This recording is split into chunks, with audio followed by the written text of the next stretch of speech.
한국은 정말 미친 나라다. 런던 템스강 보건재단 이사장이 농담처럼 던진 말이 전 세계 언론의 헤드라인이 됐습니다.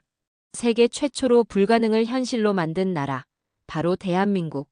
서울 한복판 수십 년간 콘크리트에 묻혀있던 죽은 하천을 불과 2년 3개월 만에 되살려낸 기적.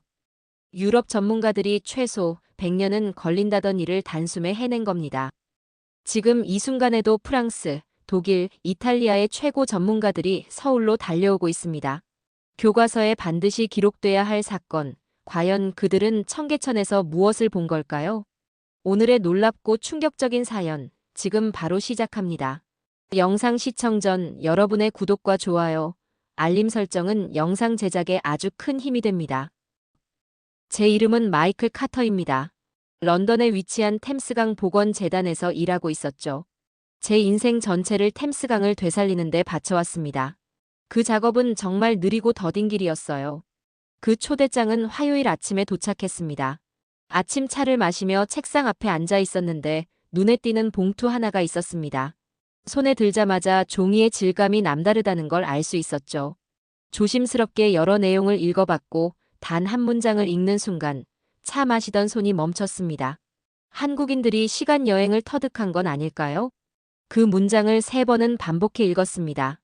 도대체 어떤 초대장이 이런 문장으로 시작될 수 있을까요? 계속 읽어 내려가 보니 서울에서 열리는 축하 행사 초대장이었습니다. 청계천 복원 20주년을 기념하는 행사라고 했죠. 서울 한복판을 가로지르던 하천이었다고 하는데 완전히 죽어버린 5.8km의 구간을 단 2년 3개월 만에 복원했다는 내용이었습니다. 저는 초대장을 내려놓고 창밖 템스강을 바라봤습니다. 그날 아침 강물은 유난히 깨끗하고 맑아 보였어요. 물고기들이 돌아왔고 때때로 돌고래가 나타나기도 했습니다. 그런데 이 모든 것을 이루는데 우리는 200년이 걸렸습니다. 무려 200년이요. 다시 초대장을 집어들었습니다. 그 안에는 사진이 첨부되어 있었죠. 첫 번째 사진은 1970년대 서울의 모습이었습니다. 하천이 있어야 할 자리엔 온통 콘크리트 구조물만 보였어요. 고속도로가 하천 위를 덮고 있었고 그 아래에는 작은 판잣집들이 늘어서 있었습니다. 물줄기는 완전히 사라져 있었고요. 죽은 하천이라는 말이 어울릴 정도였습니다. 두 번째 사진은 동일한 장소의 현재 모습이었죠. 자연석 사이로 맑은 물이 흐르고 있었고 가장자리에는 초록 식물들이 자라나고 있었습니다. 벤치에는 사람들이 앉아 있었고 직장인들은 점심을 즐기고 있더군요. 전혀 다른 공간처럼 보였습니다. 초대장에는 더 구체적인 정보도 담겨 있었습니다. 공사는 2003년 7월에 시작되어 2005년 10월에 완료됐다고 하더군요. 당시 서울시장이었던 이명박 씨가 주도한 사업이라고 했습니다. 그런데 흥미롭게도 서울 시민의 60%는 이 계획에 반대했다고 합니다. 그럼에도 불구하고 시장은 3조 9천억 원의 예산을 들여 이 사업을 밀어붙였고요. 이제는 20종이 넘는 물고기가 그 하천에 서식하고 있다고 했습니다. 쉬리라는 한국 고유종도 돌아왔다는데 이 물고기는 아주 맑은 물에서만 살 수 있다고 하더군요. 저는 평생 강과 함께 일해왔습니다. 어린 시절 할아버지께서 템스강 이야기를 자주 들려주셨죠. 1858년에는 악취가 너무 심해 빅토리아 여왕이 런던을 떠났다고 하셨어요. 1850년대에는 오염된 강물로 인해 콜레라가 퍼지며 10,000명이 목숨을 잃었고요. 시민들은 강가를 지날 때 얼굴에 천을 감쌌고 건물 외벽엔 석회를 발라 냄새를 막으려 했다고 했습니다. 본격적인 정화 작업은 1960년대에 시작됐습니다. 매년 조금씩 천천히 강을 되살려왔죠. 1980년대 초반 연어가 처음 돌아왔을 땐 런던 전역이 기뻐했습니다. 지금은 무려 125종의 물고기가 서식하고 있어요. 하지만 이 모든 걸 이루는데 우리는 2세기가 걸렸습니다. 다시 서울의 사진을 들여다봤습니다. 한국 전쟁 이후 약 40년 동안 묻혀있던 하천을 2003년에 복원하기로 결정했다는 설명이 있었죠. 거대한 고속도로를 철거하고 묻혀있던 하천을 다시 파내었다고 했습니다. 자연석과 수생식물을 활용해 새로운 물길을 조성했고요. 이 모든 과정이 단 2년 3개월 만에 이루어졌다는 것이었습니다. 제게는 믿기지 않는 일이었습니다. 강 복원에 대해 알고 있던 모든 지식과 경험이 이 속도는 불가능하다고 말하고 있었거든요. 강이라는 존재는 매우 섬세한 생태계입니다. 생명이 돌아오려면 시간이 필요하죠. 물고기가 정착하기까지도 몇 년은 걸리는 게 일반적입니다. 자연을 재촉할 수는 없는 법이니까요. 그런데 사진은 분명한 현실을 보여주고 있었습니다. 초대장에는 더 많은 정보가 담겨 있었죠. 하루 1200만 톤의 물이 한강과 지하수에서 청계천으로 유입되고 있다고 했습니다. 이 물은 3단계에 걸쳐 정화되며 역과 미생물 정화, 특수 조명과 오존가스로 남은 세균을 제거하는 과정을 거친다고 하더군요. 그리고 이 모든 과정을 16곳에서 컴퓨터로 24시간 감시하고 있다고 했습니다. 지금 그 하천은 서울에서 가장 인기 있는 관광지 중 하나가 되었고 매년 수백만 명이 찾는다고 했습니다. 무엇보다 이 사례가 이제는 전 세계 도시 계획 교과서에 소개되고 있다고 하더군요. 읽기를 마친 후 저는 조용히 의자에 등을 기댔습니다. 창밖에서는 템스강이 오래된 런던 건물 사이를 조용히 흘러가고 있었죠. 저와 이 강은 함께 나이를 먹어왔습니다. 수십 년에 걸쳐 천천히 그리고 조심스럽게 변해온 존재들이었죠. 하지만 서울은 달랐습니다. 전혀 다른 방식으로 변화시킨 겁니다. 마치 마법 같은 일이었죠. 대부분의 강들이 작은 변화조차 알아차리기 어려운 시간 동안 서울은 죽어있던 하천을 완전히 되살려냈습니다. 초대장을 마지막으로 한 번 더 들여다봤습니다. 맨 아래엔 서울로 직접 와서 청계천을 보고 기념 행사에서 연설을 해달라는 요청이 적혀 있었습니다. 이 기적 같은 복원에 대해 제가 어떻게 생각하는지 알고 싶다고 하더군요. 저는 조용히 전화기를 향해 손을 뻗었습니다. 직접 봐야겠다는 생각이 들었어요. 이 불가능해 보였던 일이 어떻게 가능했는지 그 해답을 찾아야겠다고 마음먹었습니다. 정말 한국인들이 시간 여행을 터득한 것일 수도 있고 아니면 우리가 아직 깨닫지 못한 강에 관한 어떤 진실을 그들이 발견한 것일지도 모르니까요. 어느 쪽이든 저는 서울로 향하고 있었습니다. 이번 비행기는 뭔가 달랐습니다. 그동안 강과 관련된 일로 여러 나라를 다녀봤지만 불가능해 보이는 것을 확인하러 가는 건 이번이 처음이었거든요. 좁은 기내 테이블 위에 청계천 관련 자료들을 펼쳐놓고 서울에 도착하기 전까지 가능한 모든 내용을 파악하려 애썼습니다. 기술적인 설명들은 머릿속을 복잡하게 만들었습니다. 청계천에는 매일 12만 톤의 물이 공급되고 있었는데 이 물은 한강과 지하수에서 끌어온다고 했습니다. 그리고 3가지 정화 과정을 거친다더군요. 첫 번째는 거대한 필터를 통해 이물질을 걸러내는 단계, 두 번째는 미생물이 물속의 오염물질을 분해하는 단계, 마지막은 자외선과 오존 가스를 통해 남은 세균을 제거하는 과정이었습니다. 모니터링 시스템에 대한 설명도 흥미로웠습니다. 청계천 전 구간 16개 지점에서 매분 수질이 실시간으로 측정되고 있었어요. 컴퓨터는 물속의 산소 농도, 산성도와 염기성 여부, 탁도 등을 체크하고 있었고 태풍이나 집중호우 같은 변화가 발생하면 인공지능이 데이터를 기반으로 향후 영향을 예측한다고 했습니다. 이 시스템은 지난 20년간 축적된 데이터를 학습해 문제가 발생하기 전에 시 당국에 대응 방안을 제시할 수 있도록 설계되어 있다고 하더군요. 하지만 무엇보다 충격적인 부분은 정치적인 결정이었습니다. 서울 시민의 60%가 반대한 이 사업을 이명박 시장은 강행했다고 했습니다. 런던 같았으면 그런 반대 여론 속에서 어떤 정치인도 이 정도 규모의 사업을 추진하지 못했을 겁니다. 보통은 여론에 밀려 계획이 무산되기 마련이니까요. 그런데 그는 3조 9천억 원이라는 막대한 예산을 투입하며 서울 한복판의 주요 고속도로를 철거했습니다. 그 고속도로 아래에 거주하던 이들을 이주시키고 40년간 묻혀있던 하천을 다시 드러냈다고 했습니다. 영국에서는 강에 작은 변화를 주는데도 수십 년이 걸립니다. 회의에 회의를 거듭하고 그 회의를 검토하는 또 다른 위원회를 만들죠. 실제 실행 단계에 이르면 이미 문제는 더 악화돼 있는 경우가 많습니다. 비행기가 서서히 서울 상공으로 접근하기 시작했습니다. 저는 작은 창문에 얼굴을 바짝 대고 아래를 내려다봤습니다. 도시 전체가 콘크리트와 유리로 가득 차 있는 듯 했어요. 높게 솟은 빌딩들이 곳곳에서 위로 치솟아 있었고 도로는 격자무늬처럼 끝도 없이 이어져 있었습니다. 저 아래 어딘가 수천 킬로미터를 날아오게 만든 그 하천이 숨겨져 있을 거라 생각하니 믿기지 않았습니다. 한강이 눈에 들어왔습니다. 도시를 가로지르며 흐르는 강은 크고 갈색빛이 돌았어요. 청계천을 찾아보려 했지만 고도에서 보기엔 너무 작았습니다. 아이러니하게도 그 작음이 더욱 놀라웠습니다. 이처럼 거대하고 혼잡한 도시 안에서 고작 5.8km 길이의 하천을 위해 공간을 마련했다는 사실이 더욱 경이로웠습니다. 그곳에는 실제로 물이 흐르고 물고기가 살며 사람들이 점심시간에 잠시 쉴 수 있는 공간이 존재한다는 말이죠. 비행기는 인천공항에 착륙했습니다. 한국어가 가득한 표지판들 사이에서 저는 단어 하나조차 읽을 수 없었습니다. 주변 사람들의 대화도 모두 생소한 언어로 들렸고 그제야 약간의 긴장감이 밀려왔습니다. 혹시 내가 이곳에 온 것이 실수는 아닐까? 누군가 런던에서 온 노년의 강 전문가를 상대로 장난을 치고 있는 건 아닐까 하는 의심이 스쳤습니다.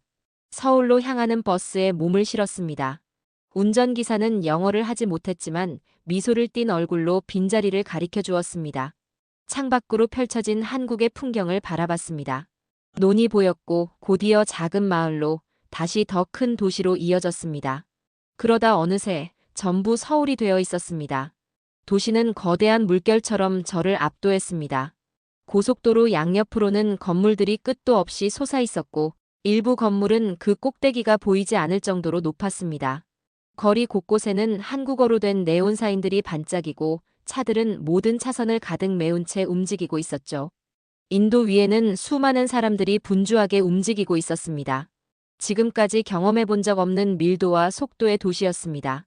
그 순간 뭔가 눈에 들어왔습니다. 두 사무용 건물 사이로 반짝이는 푸른빛이 스쳤어요. 물이었습니다. 잠깐이었지만 분명 하늘을 반사하는 물을 봤습니다. 가슴이 두근거리기 시작했어요. 그게 바로 청계천이라는 확신이 들었습니다. 버스가 도심에 가까워지면서 하천의 흔적들이 자주 눈에 띄기 시작했습니다. 여기선 물줄기, 저기선 녹지 공간. 벤치에 앉아있는 사람들, 물가를 따라 산책하는 이들. 모든 것이 실제로 존재하고 있었어요. 말뿐이 아니었습니다. 하천이 현실 속에 자리 잡고 있었던 겁니다. 버스가 서울 시내에 도착해 정차했습니다. 떨리는 다리로 밖으로 나섰을 때 도시의 소음이 먼저 다가왔습니다.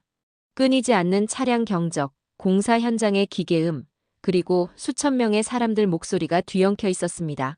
공기에는 매연과 음식 냄새, 콘크리트 냄새가 섞여 있었고 머리 위로는 고층 건물들이 하늘을 가리고 있었습니다. 하지만 그 모든 소음 너머로 아주 희미하게 들려오는 또 다른 소리가 있었습니다. 바로 물 흐르는 소리였습니다. 그 소리를 따라갔습니다. 계단 몇 개를 내려갔더니 저는 어느새 청계천 옆에 서 있었습니다. 도시의 소음은 한결 잦아들었고 공기조차 시원하게 느껴졌습니다. 그리고 제 눈앞에는 제가 확인하러 온 바로 그 불가능한 장면이 펼쳐져 있었습니다. 맑은 물이 자연석을 따라 부드럽게 흐르고 있었고 가장자리에는 녹색 식물들이 자라나고 있었습니다. 직장인들이 벤치에 앉아 점심을 먹고 있었고 어떤 이들은 신발을 벗고 발을 물에 담그고 있었습니다. 아이들은 산책로를 따라 뛰어다니고 있었고 부모들은 그 모습을 지켜보며 미소 짓고 있었습니다. 이건 단순히 오염된 물이 조금 흐르는 수준이 아니었습니다. 세계에서 가장 인구 밀집도가 높은 도시 중 하나의 중심부를 흐르는 진짜 하천이었고 물은 육안으로 보기에도 마실 수 있을 정도로 깨끗했습니다. 수면 가까이에서는 물고기들이 유유히 헤엄치고 있었고 새들은 머리 위를 날고 있었죠. 저는 무릎을 꿇고 물에 손을 담가봤습니다. 따뜻한 날씨였지만 물은 얼음처럼 차가웠어요. 손을 들어 올렸을 때 그 물은 완전히 투명했습니다. 흙도 기름도 냄새도 없었습니다. 서울 한복판에서 저는 그저 깨끗하고 맑은 물을 만지고 있었던 겁니다. 40년 동안 강을 복원하는 일을 해왔습니다. 도시 안에서 물이 어떻게 작동하는지 모든 걸 알고 있다고 생각했어요. 그런데 지금 청계천 옆에 서 있는 제게 이 하천은 아주 분명하게 말해주고 있었습니다. 제가 안다고 믿었던 것들이 틀렸을 수도 있다는 사실을요. 불가능하다고 생각했던 일이 실제로 가능할 수도 있다는 사실을요. 이제 남은 건 단 하나였습니다. 이 일을 어떻게 해냈는지 그 과정을 알아내는 것이었습니다. 제가 아직 물가에 무릎을 꿇고 있던 순간 한 한국인 남성이 다가왔습니다. 미소를 지으며 고개를 살짝 숙였고 조심스러운 발음으로 영어로 인사를 건넸습니다. 카터 선생님이시죠? 저는 정우진입니다. 서울시청 도시생태과장으로 일하고 있습니다. 청계천에 오신 걸 환영합니다. 그는 도시의 주요 생태 사업을 맡고 있는 과장이었지만 나이에 비해 꽤 젊어 보였습니다. 자기 일을 진심으로 아끼는 모습이 느껴졌습니다. 모든 걸 보여드릴게요. 그가 말했습니다. 하지만 먼저 물에 대해 어떻게 느끼셨나요? 일어나며 젖은 손을 바지에 닦았습니다. 생각했던 것보다 훨씬 차갑더군요. 그리고 제가 상상했던 것보다 훨씬 더 깨끗했습니다. 정씨는 크게 웃으며 고개를 끄덕였습니다. 물이 깊은 지하와 한강에서 흘러옵니다. 도착하기 전 3번 정화되죠. 와보시죠. 직접 보여드릴게요. 우리는 하천을 따라 인근의 콘크리트 건물 쪽으로 걸어갔습니다. 정씨는 제가 미처 눈치채지 못했던 파이프와 기계 장치들을 하나하나 가리키며 설명했습니다. 모두 매우 현대적이고 고급 장비처럼 보였습니다. 1단계는 물리적 역과입니다. 큰 필터가 흙, 나뭇잎, 쓰레기 등을 걸러냅니다. 2단계에서는 미생물들이 물속 오염물질을 분해하죠. 마지막 3단계는 오존과 자외선을 이용한 살균입니다. 박테리아와 바이러스를 제거합니다. 이러한 정화 기술은 익숙했지만 이처럼 대규모로 실제 작동하는 모습을 보는 것은 처음이었습니다. 하루에 얼마나 많은 물을 처리하죠? 제가 물었습니다. 12만 톤입니다. 매일 공급되죠. 물은 끊임없이 순환하며 절대 멈추지 않습니다. 항상 신선한 상태를 유지하죠. 우리는 곧 수많은 컴퓨터 화면들로 가득 찬 작은 건물 앞에 도착했습니다. 숫자와 그래프가 실시간으로 변동하는 모니터들을 흰 가운을 입은 직원이 집중해서 살펴보고 있었습니다. 여기가 우리 수질 모니터링 센터입니다. 청계천 전체 16개 지점에서 실시간으로 데이터를 받아요. 수온, 용존산소량, pH, 탁도 등 다양한 항목을 측정합니다. 화면을 들여다보니 수질 지표들이 매우 우수하게 유지되고 있었습니다. 제가 영국에서 검측해본 대부분의 자연 하천보다도 훨씬 좋은 수치였습니다. 비가 많이 오는 날엔 어떻게 대응하나요? 정씨는 휴대폰을 꺼내 앱을 열어 보여주었습니다. 인공지능이 먼저 예측합니다. 이 시스템은 20년간의 기후 및 수질 데이터를 학습해서 태풍이나 집중호우가 발생할 경우 어떤 조치가 필요한지 미리 알려주죠. 기술적으로 매우 인상적이었습니다. 런던에서는 아직도 대부분의 수질 측정을 사람이 수작업으로 진행하고 있으니까요. 이 시스템은 예측까지 가능한 수준에 도달해 있었습니다. 우리는 다시 하천을 따라 걸었습니다. 정씨는 복원 전후의 사진을 보여줬는데 이번엔 그 사진이 촬영된 정확한 자리에 직접 서 있었습니다. 1970년대 이곳에는 고속도로를 지탱하던 거대한 콘크리트 기둥들이 늘어서 있었고 그 아래에는 빽빽한 판잣집들이 자리 잡고 있었죠. 회색빛의 음울한 공간이었습니다. 하지만 지금은 자연석 사이로 맑은 물이 흐르고 있었고 주변엔 직장인들이 벤치에 앉아 점심을 먹으며 대화를 나누고 있었습니다. 어떤 이들은 신발을 벗고 발을 물에 담그고 있었고 아이들은 산책로를 뛰어다니고 있었습니다. 부모들은 그 뒤를 천천히 따라오고 있었죠. 지금 이곳에 얼마나 많은 물고기가 살고 있나요? 제가 물었습니다. 22종입니다. 정씨는 자랑스럽게 대답했습니다. 처음 복원했을 때는 단 5종뿐이었지만 지금은 쉬리까지 포함해서 22종이 서식하고 있어요. 쉬리요? 한국의 토종 물고기입니다. 수질에 아주 민감하죠. 쉬리가 돌아왔다는 건 이곳 수질이 완벽하게 회복되었다는 의미예요.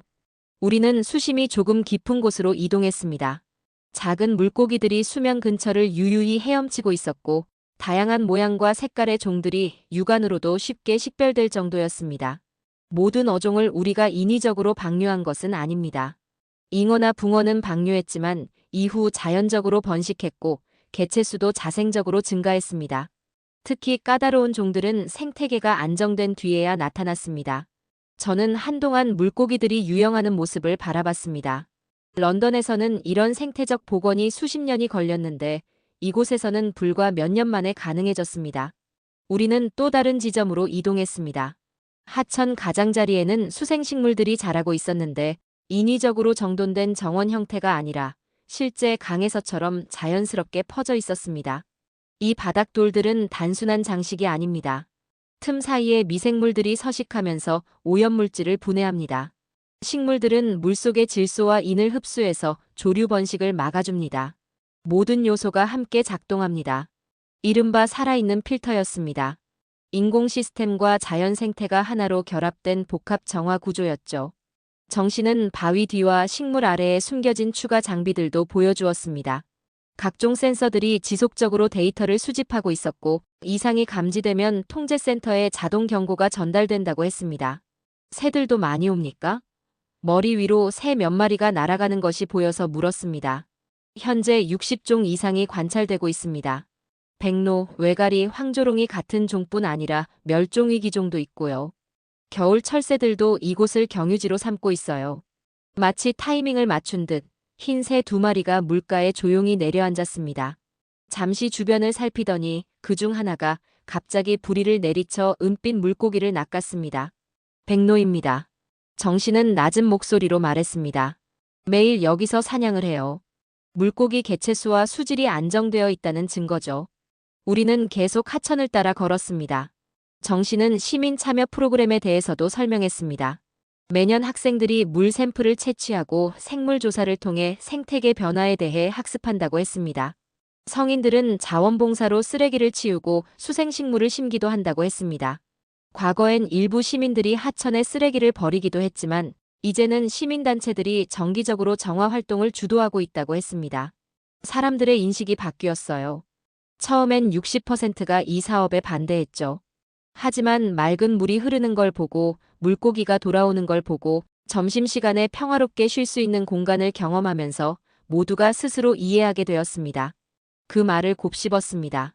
런던에서는 보통 강 복원을 추진하기 전에 오랜 시간 여론을 설득해야 합니다. 그런데 서울은 먼저 결과를 보여준 뒤 사람들의 마음을 움직였던 것입니다. 해가 낮아지기 시작했습니다. 퇴근길에 오른 사람들이 우리 곁을 지나고 있었습니다. 많은 이들이 걸음을 멈추고 물을 바라봤고 어떤 이들은 벤치에 앉아 조용히 휴식을 취하고 있었습니다. 지하철로 곧장 향하지 않고 하천을 따라 천천히 걷는 사람들이 많았습니다.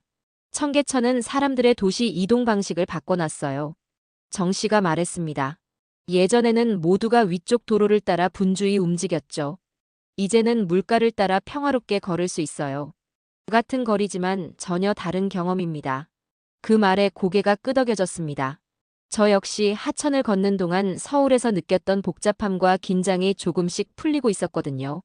흐르는 물소리는 도시 소음을 차분히 감싸고 있었고 체감 온도도 한결 낮게 느껴졌습니다. 여기서는 모든 것이 조금 더 천천히 여유롭게 흘러가고 있었습니다. 우리는 어린아이들이 노는 구간에 도착했습니다. 아이들은 물고기를 가리키며 즐거워했고 물이 튀면 웃음을 터뜨렸습니다. 한 여자아이는 크레용으로 하천 그림을 그려 엄마에게 자랑하고 있었습니다.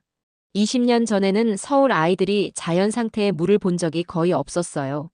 하지만 이제는 도시 안에 맑은 하천이 있는 게 당연한 환경에서 자라고 있습니다. 이 아이들이 자라서 이곳을 지키게 될 겁니다. 그제야 저는 청계천 복원이 단순히 하천을 되살린 것을 넘어 도시에 사는 한 세대의 인식 자체를 바꿔낸 일이라는 걸 이해했습니다. 이 아이들은 당연하게 생각하겠죠. 깨끗한 물, 물고기, 조용히 앉을 수 있는 물가가 도시에도 있어야 한다고. 그리고 그런 기준을 당연히 요구하고 지켜나갈 겁니다. 정씨가 시계를 확인했습니다. 내일 밤에는 청계천 전체 5.8km를 따라 설치된 조명들을 보여드릴게요. 오늘은 가장 중요한 부분들을 보셨습니다. 어떻게 보셨나요? 저는 다시 맑은 물줄기를 바라봤습니다. 단 하나의 오후 동안 제가 상상조차 못했던 방식으로 기술과 자연이 조화를 이루는 모습을 목격했고 도시 한복판에서 시민들이 당연하다는 듯 강을 즐기는 장면을 보았습니다. 아이들이 깨끗한 물가에서 노는 모습을 이 복잡한 대도시에서 직접 본 것입니다. 제 생각에는요, 천천히 말을 이었습니다. 도시 하천에 대해 제가 알고 있다고 생각했던 모든 걸 이제 완전히 다시 생각해야 할 것 같습니다. 다음 날 저녁, 저는 혼자 청계천으로 향했습니다. 전체 5.8km를 스스로 걸어보고 싶었습니다. 정 과장이 모든 것을 설명해 주었지만 어떤 것들은 말보다 경험이 더 많은 것을 전달하니까요. 때로는 조용히 걸으며 체감하는 것들이 더 깊은 이해로 이어지기도 합니다. 청계천 광장에서 걷기 시작할 무렵 해가 서서히 지고 있었습니다. 가장 먼저 시선을 사로잡은 건 조명이었습니다. 수천 개의 작은 LED 조명들이 하천 양쪽을 따라 켜지고 있었고 그 빛들이 수면 위에 반사되어 마치 별들이 물 위를 흐르는 듯 보였습니다. 조명들은 서서히 움직이며 유기적인 패턴을 만들어내고 있었습니다. 하지만 이건 단순한 장식용 조명이 아니었습니다. 정 과장의 설명에 따르면 이 조명 시스템은 생태학자들과 조명 전문가들이 협업해 설계한 것이었습니다. 빛의 색상은 계절에 따라 달라지며 물고기와 새 같은 야생 생물들의 활동에 방해가 되지 않도록 정교하게 조정되어 있었습니다. 밤에도 생물들이 안정을 유지할 수 있도록 배려된 설계였죠. 조명이 작동하는 방식을 유심히 관찰했습니다. 보행자들이 길을 안전하게 볼 수 있을 만큼 충분히 밝았지만 과도하게 눈부시지 않았고 물속을 들여다봤을 때 여전히 물고기들이 편안하게 헤엄치고 있는 것이 보였습니다. 그들은 전혀 방해받는 기색 없이 유영하고 있었죠. 어둠이 완전히 내려앉으면서 하천에는 점점 더 많은 사람들이 나타났습니다. 퇴근한 직장인들이 가족과 함께 산책을 하고 있었고 연인들이 손을 잡고 걷고 있었습니다. 친구들끼리 벤치에 앉아 조용히 대화를 나누는 모습도 보였고 어떤 이들은 신발을 벗고 차가운 물에 발을 담그고 있었습니다. 그때 중요한 사실 하나가 문득 떠올랐습니다. 이들은 관광객이 아니라 평범한 서울 시민들이었습니다. 이곳은 그들에게 특별한 장소가 아니라 일상의 일부였던 겁니다. 퇴근 후 자연 속에서 쉼을 찾고 아이들이 안전하게 놀 수 있는 공간으로 이 하천을 찾고 있었던 겁니다. 분비는 카페나 시끄러운 식당 대신 이곳에서 친구들과 시간을 보내고 있었습니다. 광통교 근처에서 혼자 벤치에 앉아 있는 노인을 만났습니다. 환갑 정도 되어 보였고 흰머리에 단정한 셔츠와 바지를 입고 있었습니다. 그는 말없이 흐르는 물을 바라보고 있었고 제가 옆에 앉자 조용히 미소를 지었습니다. 제가 외국인이라는 것을 바로 알아챈 듯 했습니다. 영어 하세요? 제가 물었습니다. 조금요. 그가 대답했습니다. 여행 오셨어요? 네. 런던에서 왔습니다. 이 하천을 보러 왔어요. 노인은 고개를 끄덕이며 말했습니다. 1985년부터 여기 살았어요. 전부 봤죠. 그는 영어와 한국어를 섞어가며 자신의 이야기를 들려주었습니다. 정확한 문장은 이해하지 못했지만 핵심은 분명했습니다. 그는 2003년 공사가 시작됐을 때를 또렷이 기억하고 있었고 당시 상황은 혼란스러웠다고 했습니다. 소음은 끔찍했고 먼지가 모든 것을 덮었으며 교통은 마비됐고 시민들의 분노는 극에 달했다고 했습니다. 미친 짓이라고 생각했죠. 고속도로를 없애고 물을? 왜? 그는 고개를 저었습니다. 그러나 2005년 10월 공사가 마무리되고 하천에 물이 처음 흐르기 시작한 순간을 그는 생생히 기억하고 있었습니다. 출근길에 사람들의 외침을 듣고 무슨 일이 벌어진 건지 궁금해 달려갔다고 했습니다. 물이 온다. 그는 반짝이는 눈빛으로 말했습니다. 40년 만에 처음이었어요. 깨끗한 물이 서울 한복판을 흐르기 시작했죠. 믿을 수 없었어요. 서울시는 공사 기간 동안 매주 시민들에게 진행 상황을 공유했다고 했습니다. 사진과 설명을 통해 무엇이 어떻게 바뀌고 있는지 보여주었고 시민들의 질문에도 성실히 답했다고 했습니다.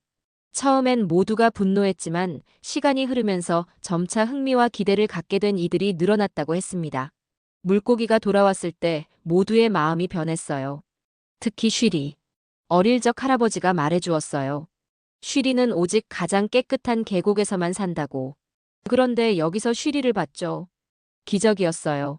그 순간 이 프로젝트가 단순한 공학적 시도가 아니라는 사실이 명확해졌습니다. 콘크리트 구조물을 제거하고 철거하는 것만으로 끝나는 일이 아니었습니다. 이 사업은 동시에 시민들의 인식과 감정을 바꾸는 사회적 전환이었습니다. 노인에게 감사 인사를 전하고 다시 걸음을 옮겼습니다. 청계천은 도시의 동쪽을 향해 완만하게 굽어 흐르고 있었습니다. 직선적이고 인공적인 수로가 아니었습니다. 설계자들은 하천이 자연스럽게 휘어지고 굽이치도록 만들었고 물은 바위를 돌며 흐르고 작은 다리들 아래를 유유히 지나가고 있었습니다. 가장자리엔 식물들이 인위적으로 정돈되지 않고 야생 상태 그대로 뿌리내리고 있었습니다. 걸음을 이어갈수록 더 많은 새들이 눈에 들어왔습니다. 백로들은 얕은 물가에서 사냥을 위해 조용히 기다리고 있었고 회색빛 외가리들이 상공을 날아다녔습니다. 이름을 알 수 없는 작은 새들은 식물들 사이를 오가며 날갯짓하고 있었죠. 그러다 한 장면이 제 발걸음을 멈추게 했습니다. 하천 위 높은 곳에서 원을 그리며 선회하던 커다란 갈색 새가 있었습니다. 사냥을 위한 날카롭고 구부러진 날개를 가진 새였습니다. 그 새는 급강하하며 수면 근처에서 빠르게 무언가를 낚아채더니 먹이를 물고 다시 하늘로 날아올랐습니다. 황조롱이었습니다.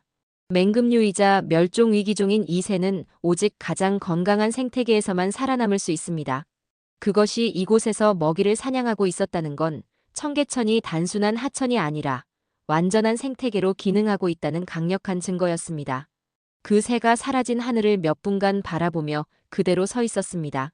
제가 런던에서 수십 년간 강을 복원하며 일해오면서도 이토록 명확한 생태학적 성공의 신호를 본 적은 없었습니다. 야생 포식자는 절대로 거짓을 말하지 않죠. 그들이 존재한다는 것은 이 생태계가 진짜라는 뜻입니다. 그때 눈물이 났습니다. 슬퍼서가 아니라 충격 때문이었습니다. 지금 제 눈앞에 펼쳐진 장면은 도시 복원에 대한 제 개념 자체를 완전히 뒤집는 광경이었으니까요.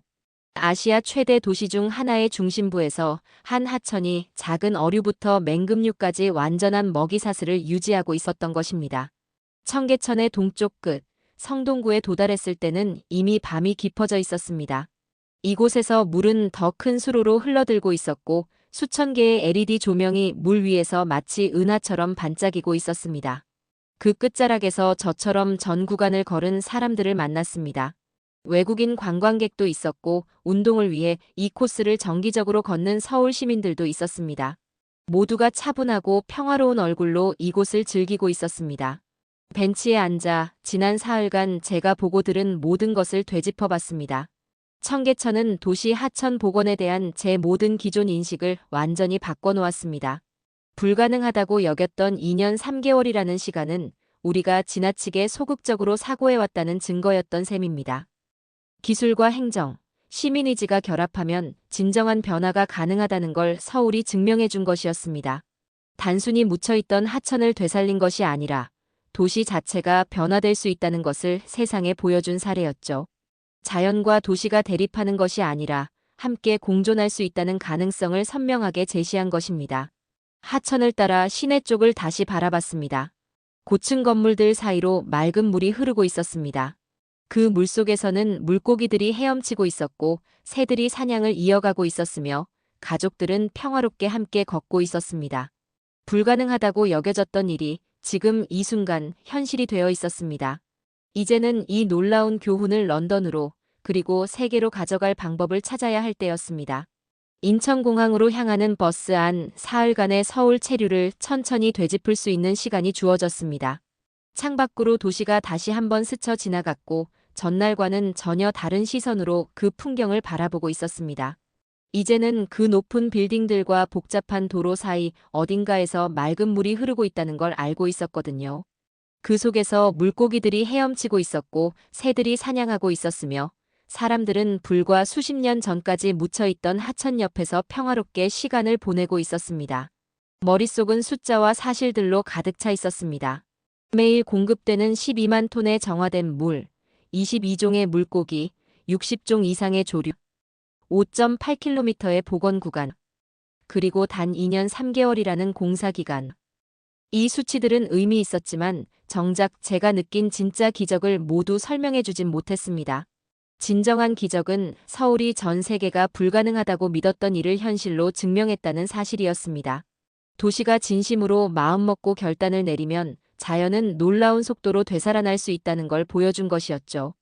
우리가 그동안 너무 오랫동안 너무 작게 생각해왔다는 사실이 오히려 드러난 셈이었습니다. 시민 60%가 반대했음에도 이 사업을 추진한 이명박 당시 서울시장의 결정을 떠올렸습니다. 런던 같았다면 정치인은 그런 위험을 감수하지 않았을 겁니다. 동의를 얻기 위한 논의와 타협만으로도 수년이 흘러갔을 거예요. 하지만 때로는 모두가 동의할 때까지 기다리다 보면 아무것도 실현되지 않게 되는 법입니다. 서울은 다른 길을 택했습니다. 먼저 과감한 결정을 내렸고 이후 결과로 그 정당성을 증명해냈습니다. 사람들은 흐르는 맑은 물을 보고 돌아온 물고기를 보고 아이들이 안전하게 노는 모습을 통해 마음을 바꾸게 되었죠. 성공한 결과 앞에서는 누구도 반박할 수 없었던 겁니다. 비행기 안에서 다시 한번 서류들과 사진들을 펼쳐보았습니다. 전후 비교 사진들은 여전히 강렬했습니다. 1970년대의 사진에는 회색빛 콘크리트 구조물과 판잣집이 가득했지만 최근 사진에는 살아 숨쉬는 자연과 고요한 녹지 공간이 담겨 있었습니다. 이 변화는 불가능해 보였지만 저는 직접 그 물을 손으로 만졌고 그 안을 헤엄치는 물고기를 보았으며 서울 한복판에서 황조롱이가 사냥하는 광경을 지켜보았던 사람입니다. 제 보고서는 한 문장으로 시작될 예정이었습니다. 청계천은 세계 도시계획의 교과서다. 이건 단순한 제 의견이 아닙니다. 이미 전 세계의 도시계획가들이 서울을 주목하고 있었고 UN 해비타트는 청계천을 도시 복원의 대표 사례로 공식 지정했습니다. 서울은 이제 전 세계의 연구 대상이 되었던 겁니다. 그렇다면 런던은 서울에게서 무엇을 배울 수 있을까요? 상황은 다릅니다. 템스강은 단순히 묻혀있던 강이 아니라 수세기에 걸쳐 오염되어 왔고 도시 자체도 서울보다 훨씬 오래되어 변화에 더딥니다. 정치 체계도 도시 문화도 다르죠. 서울은 상대적으로 빠른 결정을 내릴 수 있는 젊은 도시였고 영국은 복잡한 절차와 전통 속에서 움직이는 나라입니다. 그럼에도 불구하고 핵심적인 교훈은 분명합니다. 강한 정치적 의지, 과학적 기술, 시민의 참여가 하나로 결합될 때 도시 복원은 몇 세기에 걸쳐 진행되는 느린 변화가 아니라 의지를 가진 공동체가 선택할 수 있는 속도 있는 혁신이 될 수 있다는 것입니다. 히스로 공항에 도착한 순간 익숙한 런던의 아침 풍경이 펼쳐졌습니다. 하지만 모든 것이 이전과는 다르게 느껴졌습니다. 건물들은 서울의 고층 건물에 비해 낮고 오래되어 보였고 도시의 움직임은 한층 더 느릿해 보였습니다. 택시 창 밖으로 스쳐 지나간 템스강도 달라 보였습니다. 여전히 아름답고 깨끗했지만 서울이 2년 3개월 만에 해낸 일을 우리는 200년의 시간 속에서 조금씩 이뤄낸 것이었으니까요. 집에 도착하자 아내가 따뜻한 차와 함께 반겨주었습니다. 그리고 곧장 질문이 이어졌습니다. 여행에서 무엇을 보았는지, 어떤 경험을 했는지 알고 싶어 했죠. 저는 가능한 한 자세히 설명해 보려 했지만 말로는 부족하다는 걸 곧 느꼈습니다. 불가능하다고 믿었던 일이 눈앞에서 실현된 장면을 어떻게 설명할 수 있을까요?